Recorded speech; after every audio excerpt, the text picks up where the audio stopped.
Comment Macron a-t-il conduit la France au bord de l'asphyxie pétrolière?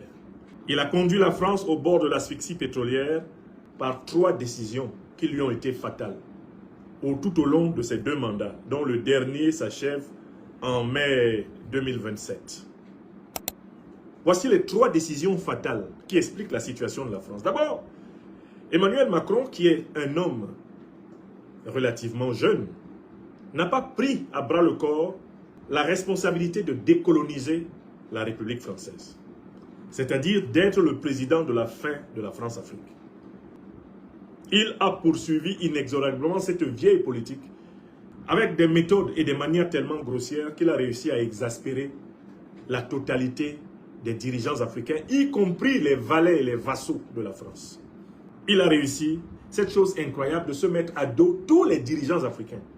Souvenez-vous par exemple, en 2021, de la convocation condescendante qu'il a adressée à 5 chefs d'État ouest-africains, de se rendre à Pau, en France, pour lui rendre compte des raisons pour lesquelles ce qu'il a appelé abusivement le sentiment anti-français des Africains n'arrêtait point de croître, et pourquoi ces chefs d'État africains, eh bien, à la solde de la France, ne prenaient pas des dispositions pour empêcher que les Africains critiquent la politique africaine de la France. Oui, c'est pour cela qu'il les a convoqués, urbi et orbi, à Pau, Macron, réussissant ainsi à vexer même ceux-là même qui, devant le pouvoir politique en Afrique à la France, se croyaient protégés par la France et qui ainsi ont été exposés. Ils ont été livrés à la risée du monde entier et progressivement ont commencé eux aussi à cuiner contre leur maître. C'est Macron qui a éloigné le président tchadien Mahamat Idriss Déby Itno par ses manières grossières. C'est Macron qui a refroidi, douché plusieurs fois l'enthousiasme du président de la République démocratique du Congo, Félix Antoine Tshisekedi Tshilombo. C'est Macron qui a réussi à faire sortir de leurs réserves les dirigeants sénégalais pourtant habitués du style de l'aventure ambiguë. Macron a réussi à vexer toutes les capitales africaines en 2 mandats. La conséquence en est donc que, au total, il a appauvri la France en source d'approvisionnement en matières premières stratégiques. Macron a provoqué l'assèchement de la vache à lait de matières premières qui étaient l'Afrique à plusieurs endroits, à commencer par le Sahel.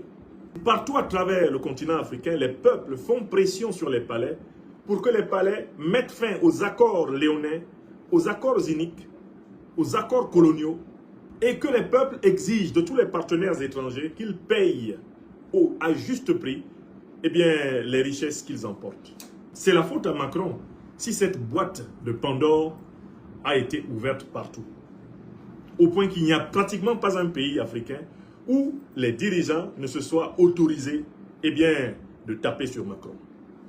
Conséquence, la France se retrouve sans approvisionnement régulier en uranium. La France se retrouve ayant perdu certaines zones où elle commençait à s'approvisionner en pétrole et en gaz.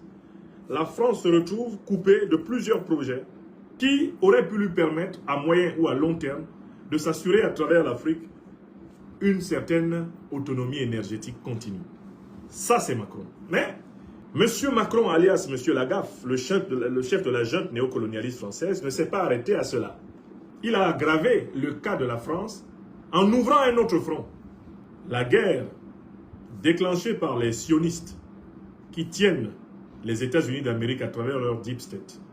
La guerre déclenchée contre la Russie à travers le proxy de l'OTAN, le proxy des sionistes qui tiennent le deep state américain, qui est Vladimir Zelensky en Ukraine. Cette guerre-là, Macron y a engouffré la France. Ne voyant pas que les États-Unis d'Amérique entraînaient leurs alliés européens traditionnels dans cette guerre dans le but d'empêcher que l'Europe continue de s'approvisionner en hydrocarbures, c'est-à-dire en gaz et en pétrole auprès de la Russie. Or, de notoriété, le gaz et le pétrole russe étaient les moins chers qui puissent être vendus sur le marché européen. Ils étaient les plus rapidement accessibles. Ils étaient les plus aisément utilisables. Macron a soutenu la coalition otanienne dirigée par les États-Unis qui a saboté les pipelines, les gazoducs du Nord Stream. Autrement dit, Macron, chef de l'État français, au cœur de l'Union européenne, a participé, sous injonction américaine, à couper, à scier la branche de l'arbre sur laquelle était assise la France, l'Allemagne, toute l'Europe de l'Ouest, à savoir le gaz et le pétrole moins chers vendus par la Russie. Dès lors que Macron, qui a fait fermer plusieurs vannes en Afrique à cause de sa grossièreté, à cause de ses maladresses, à cause de son impolitesse, de sa condescendance, de son cynisme, à cause de son immaturité psychique. Dès lors que Macron s'est engouffré dans le conflit russo-ukrainien, en marchant moutonnièrement derrière les Américains, la France s'est retrouvée sevrée d'une bonne partie de ses approvisionnements énergétiques. La France s'est même retrouvée en train d'acheter le gaz et le pétrole russe par pays interposés, par, entreprises interposées, c'est-à-dire à un prix plus cher que si elle les achetait directement. Voilà comment Macron, dont le ministre de l'économie et des finances, un certain Bruno Le Maire, dont on se demande sur quelle base de compétences il a été parachuté à l'économie et aux finances de la France, ils avaient promis qu'ils allaient faire s'effondrer l'économie russe en 2022. C'est l'économie française qui s'est effondrée en 2026. Ils ont obtenu exactement le boomerang de ce qu'ils voulaient pour la Russie. Les pays d'Europe de l'Ouest, en se privant du gaz et du pétrole russe, ont provoqué mécaniquement une inflation du prix du pétrole sur le territoire européen. Et mieux, ils se sont retrouvés obligés d'acheter le pétrole auprès des États-Unis, d'acheter le gaz de schiste américain. Ils ont renfloué les caisses de Washington en pensant punir Moscou, qui, entre-temps, a décidé de diversifier son partenariat énergétique, géostratégique et géopolitique mondial. Moscou qui s'est mis à vendre non plus en dollars, mais en monnaie nationale, c'est-à-dire en roubles, en yuan, en roupies, en monnaie nationale, vendre à l'Inde, vendre à la Chine, vendre aux pays africains sans passer par le dollar. Voilà le deuxième front que l'incompétent, l'imprudent et l'antipatriote, parce qu'il est même un antipatriote, Macron, ce n'est pas un patriote français, c'est un serviteur du lobby atlantiste.